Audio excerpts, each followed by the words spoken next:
শেষে স্ত্রী ছাড়া কেউ তোমার আপন নয়, কিন্তু কিছু পুরুষের যতক্ষণ না দেয়ালে পিঠ ঠেকছে ততক্ষণ স্ত্রীর মর্ম বোঝে না। যে তোমার ঘর সামলায়, সংসার টিকিয়ে রাখে, রাত জেগে তোমার অপেক্ষায় থাকে, সেই আসলে তোমার জীবনের সবচেয়ে বড় আশীর্বাদ। একদিন যখন বুঝবে তখন পাশে কেউ থাকবে না, শুধু আফসোস থাকবে যে নিজের আপন মানুষটাকেই সবচেয়ে বেশি কষ্ট দিয়েছিলে তুমি।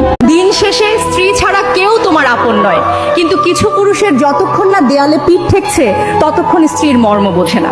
যে তোমার ঘর সামলায়, সংসার টিকিয়ে রাখে, রাত জেগে তোমার অপেক্ষায় থাকে, সেই আসলে তোমার জীবনের সবচেয়ে বড় আশীর্বাদ। একদিন যখন বুঝবে তখন পাশে কেউ থাকবে না, শুধু আফসোস থাকবে যে নিজের আপন মানুষটাকেই সবচেয়ে বেশি কষ্ট দিয়েছিলে তুমি। দিন শেষে স্ত্রী ছাড়া কেউ তোমার আপন নয়, কিন্তু কিছু পুরুষের যতক্ষণ না দেয়ালে পিঠ ঠেকছে ততক্ষণ স্ত্রীর মর্ম বোঝে না। যে তোমার ঘর সামলায়, সংসার টিকিয়ে রাখে, রাত জেগে তোমার অপেক্ষায় থাকে, সেই আসলে তোমার জীবনের সবচেয়ে বড় আশীর্বাদ। একদিন যখন বুঝবে তখন পাশে কেউ থাকবে না, শুধু আফসোস থাকবে যে নিজের আপন মানুষটাকেই সবচেয়ে বেশি কষ্ট দিয়েছিলে তুমি।